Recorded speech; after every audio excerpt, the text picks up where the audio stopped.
Because I'm not an elected member of this house. I'm not a member of any parties here. I'm just a singer. I'm just an artist. And I love to express myself the way I do.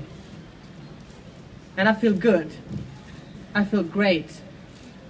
And all I'm asking for is respect and freedom and love. And actually we all do, right? So for me, these things shouldn't be political.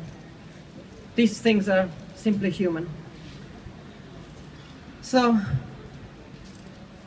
not long ago, our grandparents and great-grandparents, they killed each other.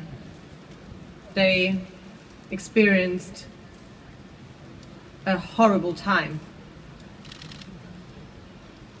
This year, 2014, we are remembering 100 years since World War I, 75 years since World War II started, and 25 years since Eastern Europe turned down fences and walls to become one great Europe. Million Europeans died.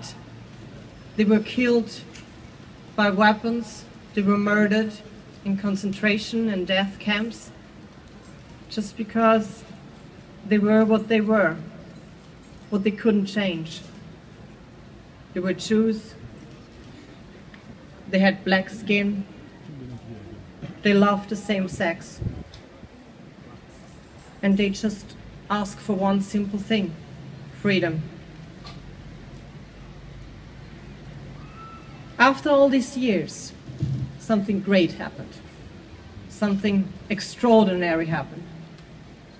Countries started to listen to each other. They worked together. They shared their culture, their opinions. They remembered the greatest ideas which were born in Europe: enlightenment, human rights, civic rights, and democracy. In 1951, 6 countries decided to follow a dream, and the dream was called the European Coal and Steel Community. You know, these 6 countries stood on different sides just 6 years ago in a war, but they were brave enough to stick to their beliefs. They believed in their idea. And did they think that 61 years later, this idea would be called the European Union with 28 member states? Probably not. But they had the courage to fight. They had the courage to do what they love and what they believe in. This idea of becoming one great continent became very popular in the 50s. I have a little example. In 1955, a Swiss man called Marcel, so hopefully I'm gonna get that right now, Besançon. I think that was quite okay. He also had the idea of a Europe partying together, singing together. And just 1 year later, in 1956, the first Eurovision Song Contest took place.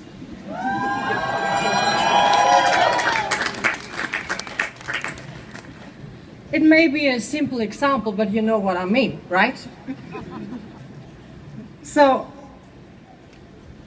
the Eurovision Song Contest is something very close to my heart. You know, my experience in Copenhagen, which is great. I knew before, it's about singing, it's about the song, and I'm a musician, so that's why I did it. But I also knew that this opportunity is a great one, to talk to so many people, and to reach so many people. And I knew exactly that a bearded lady will, you know, create discussions, about diversity and about being different. And, you know, as I always say, you don't have to love me, but you have to respect that I'm here.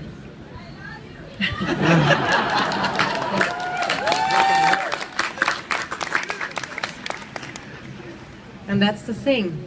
People need to start to talk to each other, to create a movement. And they talked, which was great for me. You know, I had this great honor to deliver a little part to history back then. And it's just overwhelming that I can actually say so. But you don't have to win a Eurovision Song Contest to create history. You can create history every day. And also you, politicians of Europe. You have to deliver your part to history. We have to work on that together. And it is hard work. You know, don't get me wrong, I'm not a politician. And I can imagine it's not easy being a politician. But nobody said it would be easy. So, unfortunately, forces in Europe are forgetting about our common history. They prefer to stick to their ideas. They don't like the idea of sharing, having a diverse country, having a diverse and colorful continent. They prefer to discriminate minorities. They characterize democracy as something painful, with all its negotiations and discussions. You know, I prefer a more complicated democracy than a system where one person and one idea decides everything and for everyone. So, again, it is our job to talk, to listen to people and respect people, to respect that there are other opinions out there.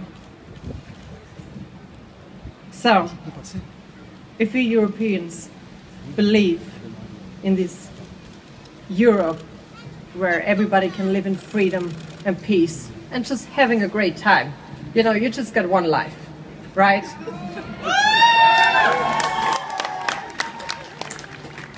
I don't want to struggle with such unnecessary